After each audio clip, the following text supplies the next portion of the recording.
बालसन quality ज्ञान academy से एक बार फिर आप लोगों के सामने आप लोगों का स्वागत करता हूं। आज हम देखेंगे फिज़िक्स का लेक्चर नंबर 2। जैसे मैंने पहली क्लास फिज़िक्स के लिए उसमें पूरा बेसिक आपको समझाया, हम बेसिक से पूरा एडवांस तक फिज़िक्स को पढ़ेंगे।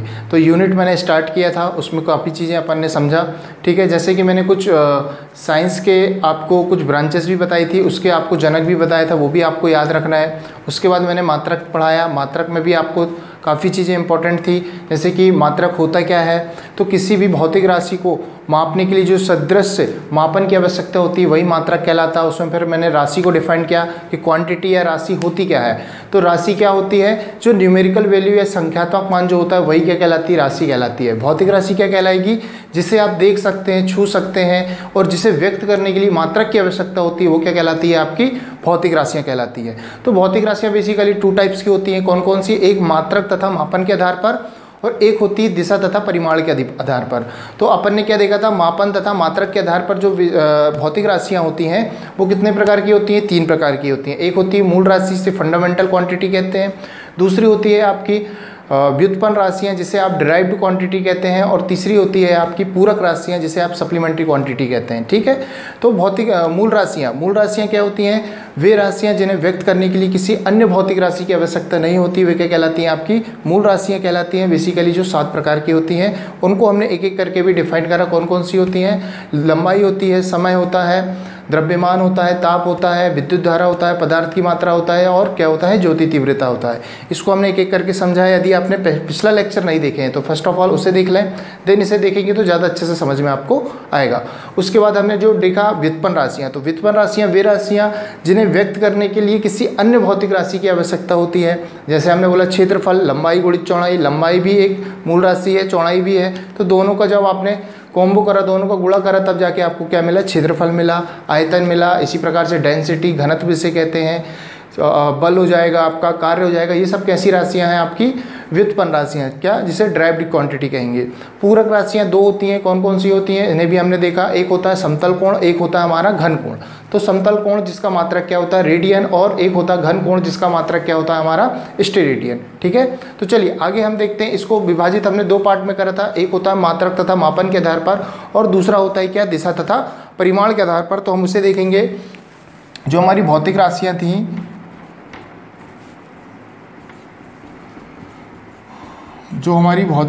उन्हें 2 भागों में विभाजित किया था हमने। एक होता है हमारा मापन तथा मात्रक के आधार पर और दूसरा क्या होता था हमारा, दिशा तथा परिमाण के आधार पर, ठीक है। तो दिशा तथा परिमाण के आधार पर 2 होती हैं। कौन कौन सी, इनके 2 भागों में विभाजित किया हमने। कौन कौन सी, एक होती है हमारी सदिश राशि और एक होती है हमारी कौन सी, अदिश राशि, ठीक है। एक होती है सदिश राशि, एक होती है अदिश राशि, जिसे हम, एक सदिश राशि को क्या बोलते हैं हम, वेक्टर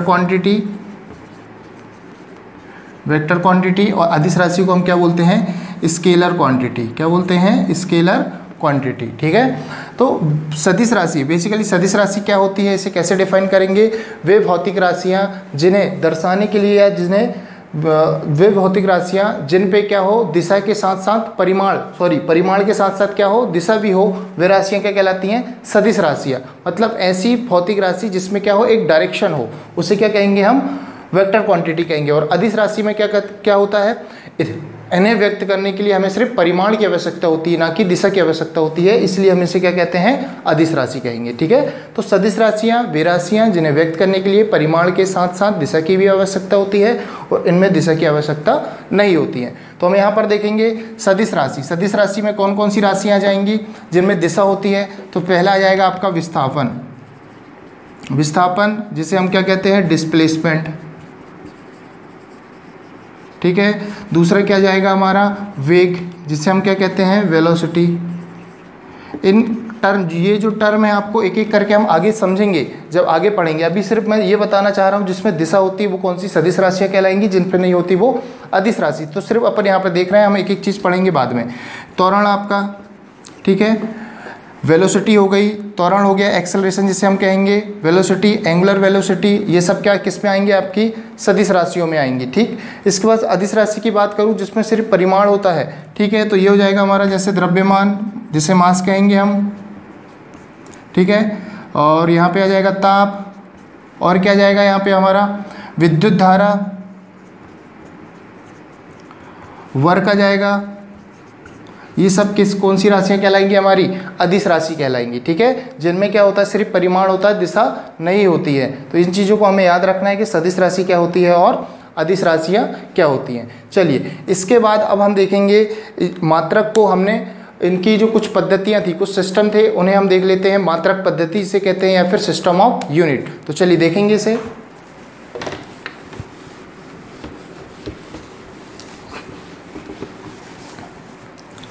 तो हेडिंग करेंगे हम मात्रक पद्धतियाँ।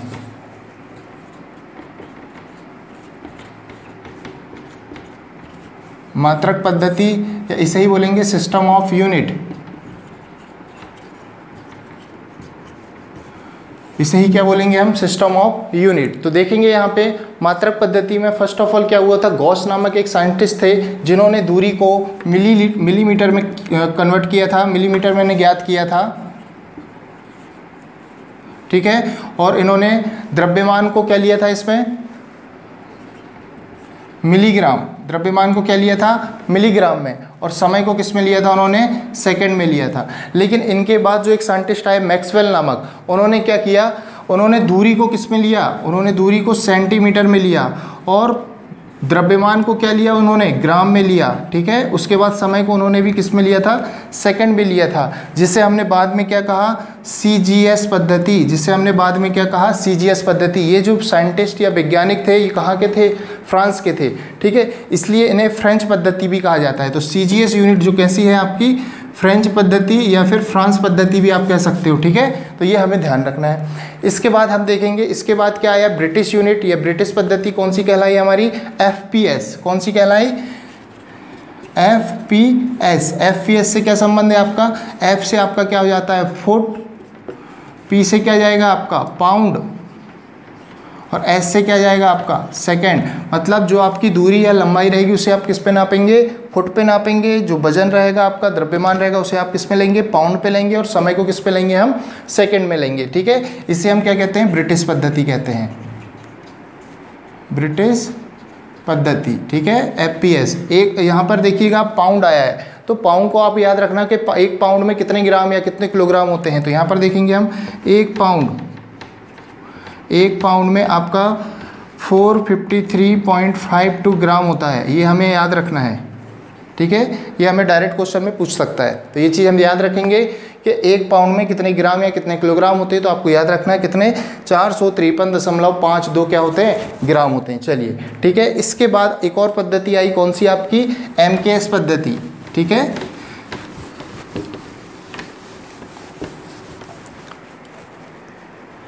इसके बाद एक और पद्धति आई, कौन सी? MKS पद्धति। MKS पद्धति में क्या हुआ? MKS पद्धति में जो आपकी दूरी थी उसको आपने किस पे लिया? मीटर में लिया। किस में लिया? मीटर में लिया। और जो आपका वजन था उसको आपने किस में लिया? किलोग्राम, जिसे द्रव्यमान कहते हैं। और समय को इसमें किस में लिया आपने? सेकंड में लिया। तो ये जो पद्धति कहलाई, कौन सी कहलाई? MKS पद्धति कहलाई, ठीक है। इसके बाद क्या हुआ था कि ये जो निर्धारण करता है, मेजरमेंट को जो निर्धारण करता है, इनकी एक कमेटी थी जिसमें क्या होता था? हमेशा मीटर कन्वेंशन गठित किया जाता था। एक मीटिंग हुआ करती थी, एक कन्वेंशन हुआ करता था, ठीक है। तो मीटर जिससे क्या कहते थे हम? Metre convention. मीटर कन्वेंशन ये कब फाउंड किया गया था? कब फाउंड किया गया था? तो आपको याद रखना है 20 मई 1875 को। कब फाउंड किया गया था? 20 मई 1875 को। लेकिन इसकी जो पहली मीटिंग हुई थी वो कब हुई थी? हमें याद रखेंगे, वो हुई थी 1889 में। पहली मीटिंग कब हुई थी? 1889 में। और हर 4 साल में इनकी मीटिंग कंडक्ट की जाती थी, ठीक है। तो इसमें क्या किया जाता था? इसमें निर्धारण किया जाता था मेजरमेंट का कि किस यूनिट से किसे मापेंगे या किसकी क्या डेफिनेशन रहेगी, ठीक है। तो इसमें इन्होंने क्या किया? 3 संस्थाओं का गठन किया। क्या किया इसमें? 3 संस्थाओं का। थोड़ा सा आप ध्यान देना यहाँ पर, ये चीज़ें काफ़ी इंपॉर्टेंट है क्योंकि आप समझ रहे हैं साइंस किस लेवल तक आपसे पूछी जा सकती है। तो हम एक एक चीज़ को पढ़ेंगे यहाँ पर। तो 3 संस्थाएं कौन सी थी? यहाँ देखेंगे 3 संस्थाएं। तो पहली कौन सी थी आपकी? CGPM। दूसरी क्या थी आपकी? CIPM। और तीसरी क्या थी आपकी यहाँ पे BIPM। तो याद रखेंगे ये CGPM ये सब फ्रांस की पद्धतियाँ थी। तो इसका जो फुल फॉर्म है वो फ्रांस लैंग्वेज में है, लेकिन अपन इंग्लिश में इस पर क्या देखेंगे, तो यहाँ देखेंगे आप, यहाँ पर इंग्लिश में इसका फुल फॉर्म था general conference on weight and measurement. ये किसका हो गया आपका, CGPM का। इसी प्रकार से CIPM का क्या जाएगा आपका, इंटरनेशनल कमिटी या sorry international conference on weight and measurement. ठीक है, इसी प्रकार से यह जाएगा आपका इंटरनेशनल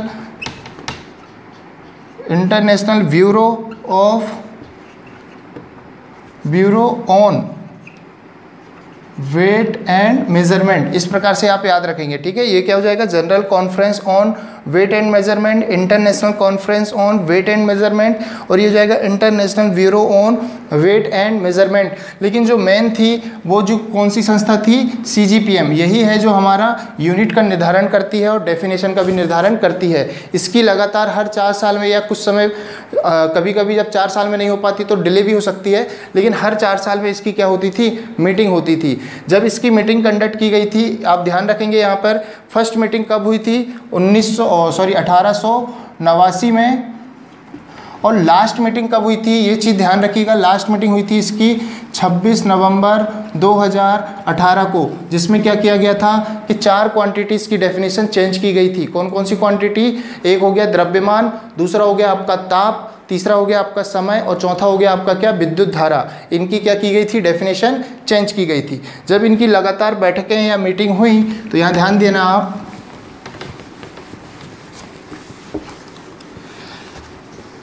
इनकी 11वीं बैठक, इनकी 11वीं मीटिंग जो हुई, 11th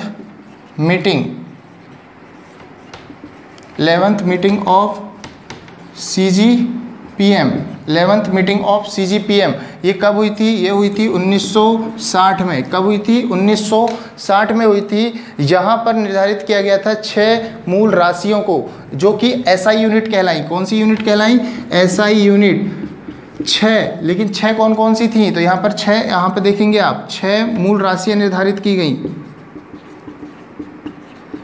कौन कौन सी, एक हो गया आपका द्रव्यमान, ताप, समय, इसके बाद हो जाएगा आपका विद्युत धारा, ज्योति तीव्रता। इस प्रकार से जो राशियाँ आपकी तय की गई। लेकिन जो 7वीं राशि थी, पदार्थ की मात्रा, मोल, इससे क्या किया गया था, 14वीं मीटिंग, 14th मीटिंग जो हुई आपकी, ये कब हुई थी, ये 1971 में हुई थी। तब जाके आपकी कौन सी क्वांटिटी जोड़ी गई, 7वीं क्वांटिटी, जिसे पदार्थ की मात्रा आप क्या कहते हैं, मोल। ये कब जोड़ी गई, ये चीज़ याद रखेंगे आप, मोल कब जोड़ा गया था, आपको याद रखना है, आपकी 14वीं मीटिंग में, जो कि कहाँ पर हो रही थी, ये सब फ्रांस में हो रही थी, फ्रांस की ठीक है, पेरिस में की जा रही थी पूरी मीटिंग। कब की गई थी, ये 1971 में। एक चीज़ ध्यान देना, SI यूनिट, SI का फुल फॉर्म क्या होता है, डी इंटरनेशनल यूनिट। ठीक है, इसका किसका फॉर्म होता है, ये SI का। ठीक है, तो इस प्रकार से आपकी SI यूनिट कितनी हो गई थी, टोटल 7 हो गई थी। ठीक है, तो याद रखेंगे आप, टोटल कितनी आपकी मूल राशियां थी, 7, और जो व्युत्पन्न राशियां थी वो कितनी थी, 22 थी, जिनमें से 2 क्या थी आपकी पूरक राशियां, उसी में से थी। ठीक है, 7 क्या थी आपकी मूल राशियां, और यहाँ पर 22 आपकी क्या थी, व्युत्पन्न राशियां। ठीक है, इस चीज़ का ध्यान देंगे आप। 7 क्या थी आपकी मूल राशियाँ और 22 क्या थी व्युत्पन्न, जिसमें से 2 क्या थी, इसमें से 2 पूरक राशियाँ थी। कैसी थी, 2 पूरक राशियाँ थी। ठीक है, याद रहेगा आपको। तो इस प्रकार से इस पे निर्धारित किया गया। ठीक है, इसके बाद हम आगे देखेंगे, कुछ बेसिक मात्रक को देखेंगे। ठीक है, यहाँ पे ध्यान दीजिएगा,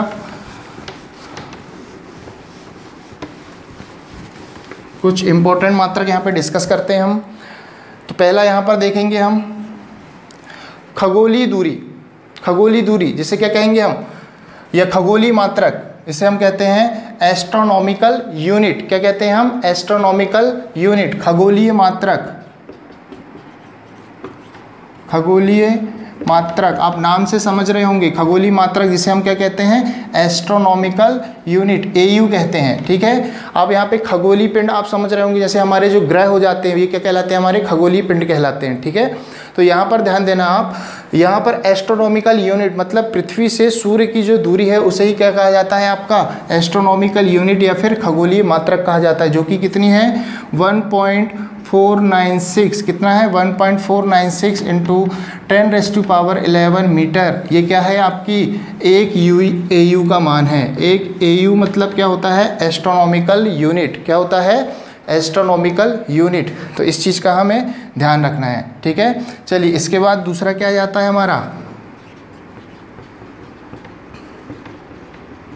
प्रकाश वर्ष। क्या हो जाता है दूसरा, प्रकाश वर्ष। तो याद रखेंगे प्रकाश वर्ष क्या होता है कि प्रकाश की किरण के द्वारा एक साल में तय की गई दूरी ही क्या होती है, हमारी प्रकाश वर्ष होती है, जिसका मान कितना होता है, इस चीज़ का ध्यान रखेंगे 9.46 इंटू 10⁻15 मीटर। इसे यदि मुझे किलोमीटर में लेना है तो 9.46 इंटू 10⁻12 किलोमीटर हो जाएगा। ठीक है, इस प्रकार से मैं इसे डिफाइन कर सकता हूँ। ये कैसे आता है, इस चीज़ को ध्यान देंगे हम, कैसे आता है।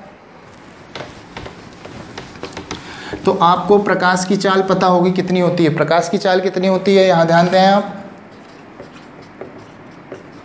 प्रकाश की चाल तो कितनी होती है, प्रकाश की चाल 3 × 10⁸ मीटर प्रति सेकंड। 1 सेकंड में ये इतनी दूरी तय कर लेता है। जब 1 सेकंड में ये इतनी दूरी तय करता है तो 1 मिनट में कितनी करेगा, 1 मिनट करने के लिए मुझे कितने का गुणा करना पड़ेगा, 60 का। ये जो दूरी हो जाएगी किस में कन्वर्ट हो जाएगी, आप मिनट में। ठीक है, 1 मिनट में इतनी दूरी, इनका गुणा करके जो मान आएगा उतनी दूरी, ये 1 मिनट हो गई। इसे मुझे आवर में कन्वर्ट करना है तो फिर से मैं 60 का गुणा कर दूंगा। ये 1 घंटे में तय दूरी है प्रकाश की। यदि मुझे 1 दिन का करना है तो मैं उसमें क्या कर दूंगा, 24 का गुणा कर दूंगा। ये क्या हो जाएगा, मेरा पूरा 1 दिन की कुल दूरी हो जाएगी। मुझे साल का निकालना है तो इसमें मैं 365 का गुणा कर दूंगा। इस प्रकार से ये जो प्रकाश की चाल है ये 1 साल की हो जाएगी। और हमने पढ़ा है कि जो प्रकाश वर्ष होता है वो 1 साल में ही प्रकाश के द्वारा तय की गई दूरी कहलाती है। जब इसका पूरा मल्टीप्लाई करेंगे तो हमें जो मान मिलेगा वो मिलेगा 9.46 इंटू 10⁻15 मीटर में। ठीक है, इस प्रकार से ये वैल्यू आपकी आती है। इसमें एक चीज़ और होती है, तीसरा मात्रक जो होता है पारसेक। ये सब किसके मात्रक हैं, दूरी के मात्रक हैं। इस चीज़ का ध्यान देंगे हम, किसके, दूरी के। तो 1 पारसेक बराबर कितना होता है, 1 पारसेक बराबर होता है 3.26 प्रकाश वर्ष। प्रकाश वर्ष से भी इतना गुना, मतलब पारसेक क्या हो गई, दूरी की सबसे बड़ी इकाई हो गई। पारसेक क्या हो गई, दूरी की सबसे बड़ी इकाई हो गई। इस चीज़ का हम ध्यान देंगे। ठीक है, एक चीज़ और यहाँ पे ध्यान देना आप, यदि मैं प्रकाश की चाल मतलब प्रकाश वर्ष, यदि मैं प्रकाश वर्ष और एस्ट्रोनॉमिकल यूनिट मतलब खगोलीय दूरी को कंपेयर करूं तो उसका वैल्यू कितनी आती है, इस चीज़ का ध्यान दें आप। 1 प्रकाश वर्ष बराबर होता है किसके, 6.3 इंटू 10⁻4 एस्ट्रोनॉमिकल यूनिट के बराबर होता है। ये जो रिलेशन है इसे भी आप ध्यान रखिएगा। 1 प्रकाश वर्ष बराबर होता है 6.3 इंटू 10⁻4 एस्ट्रोनॉमिकल यूनिट मतलब खगोलीय मात्रक, खगोलीय यूनिट। ठीक है, ये होता है। यदि मैं बात करूँ इन सब में सबसे बड़ा मात्रक कौन सा कहलाएगा, हमारा पारसेक कहलाएगा। कौन सा कहलाएगा, पारसेक कहलाएगा, सबसे बड़ा यूनिट। उसके बाद कौन सा जाएगा, प्रकाश वर्ष, और उसके बाद क्या जाएगा हमारा एयू मतलब एस्ट्रोनॉमिकल यूनिट। तो ये रिलेशन भी हम याद रखें, सबसे बड़ा पारसेक, दूसरा प्रकाश वर्ष और तीसरा क्या होता है, खगोलीय दूरी या खगोलीय मात्रक। क्लियर है, तो इन चीज़ों को ध्यान देना आप, इन्हें बार बार देखेंगे आपको चीज़ें क्या होती जाएंगी, याद आती आएंगी। ठीक है, इसके बाद और हम देखते हैं, और कुछ मात्रक देख लेते हैं, यहाँ पर डिस्कस करते हैं।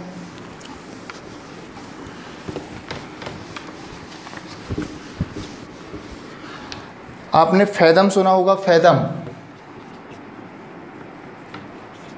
फैदम, फैदम किसका मात्रक होता है, फैदम में क्या करते हैं हम, समुद्र की गहराई मापते हैं। क्या करते हैं, समुद्र की गहराई मापते हैं। तो याद रखेंगे 1 फैदम में कितने फिट होते हैं, 6 फीट होते हैं, या फिर मीटर में बोलूँ तो 1.828 क्या होता है, मीटर होता है। कितना होता है, 1.828 मीटर होता है। इसी में होता है केवल, क्या होता है केवल, 1 केवल बराबर क्या होता है, तो एक केबल बराबर होता है 100 फैदम। क्या होता है? 100 फैदम। इस चीज़ को भी ध्यान रखें हम, कितना होता है? एक केबल बराबर 100 फैदम। और एक और यूनिट होती है, ये भी ध्यान रखेंगे हम, समुद्र मील। समुद्री मील, समुद्री मील बराबर होता है 1852 मीटर। क्या होता है? 1852 मीटर। ये सब चीज़ें हमें याद रखना है। ये फैदम क्या होता है? समुद्र की गहराई मापता है। केबल भी उसी का रिलेशन है, ठीक है, उसी का रिलेशन बताता है। एक चीज़ और होती है बैरल। बैरल जो कि क्या करता है? आयतन मापता है। क्या करता है? आयतन मापता है। आयतन की एक और यूनिट क्या होती है? गैलन। क्या होती है? गैलन। ये भी चीज़ ध्यान रखेंगे हम।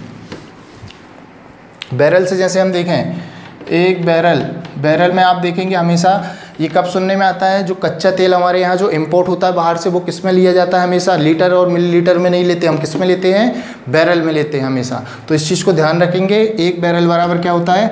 159 लीटर होता है। कितना होता है? 159 लीटर। और गैलन भी याद रखेंगे। एक गैलन, एक गैलन बराबर कितना होता है? 3.78 लीटर। एक मान और मिलेगा आपको 4.45 इस टाइप से, या 95 कुछ मान मिलेगा। तो ये चीज़ नहीं लेना है आपको, कंसीडर कौन सा करना है आपको? 3.78 लीटर का करना है, ठीक है, एक गैलन। तो गैलन भी किसका मात्रक है? आपका आयतन का मात्रक है। किसका मात्रक है? आयतन का। इस चीज़ को हमें ध्यान रखेंगे, ठीक है। और भी देखेंगे बेसिकली मात्रक कौन कौन से होते हैं। जैसे शक्ति का मात्रक वॉट होता है, ठीक है। ऊष्मा का क्या हो जाएगा? जूल हो जाएगा। कार्य का क्या हो जाएगा? जूल हो जाएगा, ठीक है। और आता है जैसे कि ओजोन परत की मोटाई किस पे नापते हैं? डॉप्सन में नापते हैं। प्रकाश, जैसे सूर्य के प्रकाश किस पे मापते हैं? फोटोन में मापते हैं। ज्योति तीव्रता कैंडेला में मापते हैं। और इस प्रकार से आप देखेंगे विद्युत क्षेत्र की तीव्रता किस में आती है, तो वो देख लेंगे हम किस में आएगी, ठीक है। चुंबकीय क्षेत्र की तीव्रता किस में आएगी? टेस्ला में नापते हैं। इस प्रकार से बेसिक आपके बहुत सारे मात्रक हैं जिन्हें आपको रेगुलर क्या करना पड़ेगा? पढ़ना पड़ेगा और याद रखना पड़ेगा, क्योंकि क्वेश्चन आपका आता है। जैसे एक HP, एक और होता है आपका शक्ति का मात्रक क्या होता है? Horse power. तो एक HP बराबर कितना होता है? तो ये होता है 746 वॉट होता है। कितना होता है? 746 वॉट, ना कि किलोवाट मेगावाट, ठीक है। आपको याद रखेंगे क्या होता है? किलोवाट होता है, ओ सॉरी वाट होता है, ठीक है। तो एक HP बराबर कितने वॉट? 746 वाट होता है, ठीक है। इस प्रकार से और भी बहुत सारे मात्रक हैं, आपको इस प्रकार से इस पर स्टडी करनी पड़ेगी। आगे हम देखेंगे इसके बाद और चीज़ें आएंगी, जो आएंगी क्या? आपकी डायमेंशनल नंबर, जिससे हम क्या बोलते हैं? बिमी सूत्र। बहुत ही इंपॉर्टेंट रहेगा, जिसे हम आगे क्लास में क्या करेंगे? कंटिन्यू करेंगे, ठीक है। तो चलिए आज के लिए इतना ही काफ़ी है। आप लोग वीडियो को देखें और ज़्यादा से ज़्यादा लोगों तक पहुँचाएं, शेयर करें, सब्सक्राइब करें। वीडियो पसंद आता है तो लाइक करें, ठीक है। Thank you.